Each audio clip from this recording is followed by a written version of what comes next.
about civic space. So we're going to talk about civic space. My name's Neil. I'm a city planner, so I'm really interested in civic space. In fact, I'm so interested in it, I'm doing a PhD, which is really geeky. But you know, I'm based in Vancouver. My home is Vancouver. I go to school in LA, but I learned how to be a planner here in San Diego. And so it's really fun to be back here in San Diego. So when we talk about good cities and good urbanism, what does it mean to have a great city? It's all about good civic spaces. It's about getting outside, being in our city, interacting with our city, interacting with our fellow citizens, being part of the life of the city. And as a city planner, it's not just about parks, plazas, and squares. It's about the space between buildings. In fact, all space between buildings. It's about the sidewalks, the streets, the yards, all those spaces in between. And civic space is what happens in all that space between buildings. And it was sort of the great Danish urbanist Jan Gehl that reminds us that it's life, spaces, buildings, never the other way. And this was kind of a revelation for me. I always knew this. I learned this from Mike Steckner, from Howard, and many others. But in Vancouver, it's all about the public realm and placemaking. Larry Beasley talks about this as experiential planning. My old director, Brent Totter, always called it, it's not so much about density, it's about density done well, and paying attention to the design, the quality of spaces. So it's really about the street and the sidewalk, about where it's sort of the great social mixing place of cities, where we get together, where we play out the life of the city, where we socialize, where we, you know, it's not just about public health and walking, but about social health and community building. It's from a planning perspective, it really became all about, well, how do we create great public space?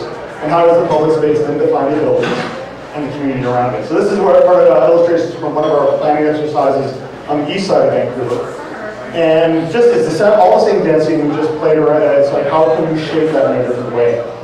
And then it's about, well, how many different activities can we make sure that the sidewalk can accommodate? And in Vancouver, we've had some successes with sidewalks, so much so that now we're starting to set all of our buildings back. We used to always build into the sidewalk, but we need to set them back so we can fit more space to accommodate more different activities. And it's not just about activities, it's about how you move through the space. When streets are safe and comfortable for all users, well then more people feel safe and comfortable cycling or walking or pogo sticking or unicycling. When I lived in Vancouver, I had a skateboard commute to work. That's also part of our big commute system, and this is the big benefit. When you give people choices, when you make all those other options easy, people choose them. When you support it with density, it happens. In Vancouver, our population's gone up, jobs have gone up, but traffic is down. In fact, it's the only thing that we actually know has been proven to work. If you want to mitigate the traffic impacts of development, the key is more density, nicer sidewalks, not more roads. And then when you have less traffic, you have more fun. Streets can take on all sorts of different characters. Maxine talked about car-free days and parking days. In Vancouver, we start with car-free day, which is once a year. Now we do it every Sunday in the summer. We jumped on the parklet movement. Every city's doing the parklets now. LA's doing a parklet. We're doing the UCLA parklet project. But it's not just about turning parking spaces into patios, but about having urban beaches in the middle of the city. Wavy, astroturf-covered chunks of wood where people can sit back, run up, play around, whatever. This is Cyclovia, the Los Angeles version of Cyclovia, where they shut down, I can't remember, 4 miles of downtown streets in Los Angeles, and turn it into, it's the most radical planning maneuver in the city of Los Angeles. It's showing people that public space can be so much more, that they can actually have fun in LA. And it's all about fun. Here it's about the whole idea of the outdoor room. There in Vancouver, we shut the street down for, this is the World Cup a couple years ago. You should have seen it when the hockey players were on. It was much larger crowds.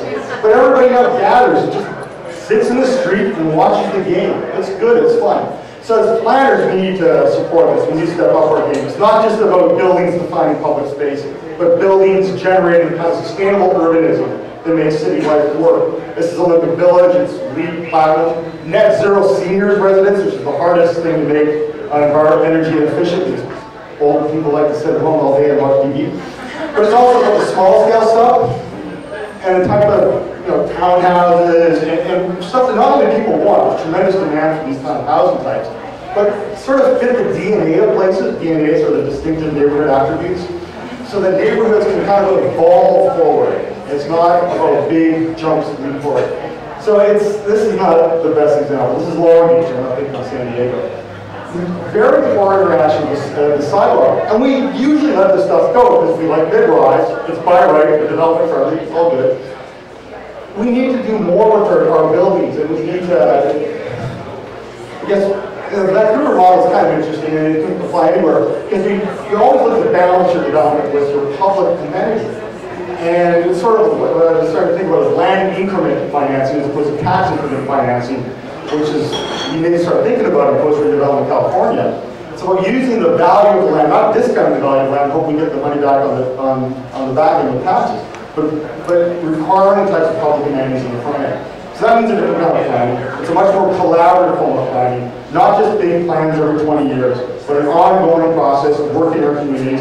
Planners as just one seat at the table, a much more creative partnership with our communities and all the various components and pieces and really amazing great people that they know. And about making city spaces that just are nice to be in, welcoming, that make our citizens smile, shirtless, hairy, smiling, happy. That's the future of our cities if we do our civic spaces really well. So that's all, that's sort of the gist of it. Goodbye and thank you. And then, again, it's just get out into our city, make it meaningful, celebrate it, have fun. Cities are good places. Yeah.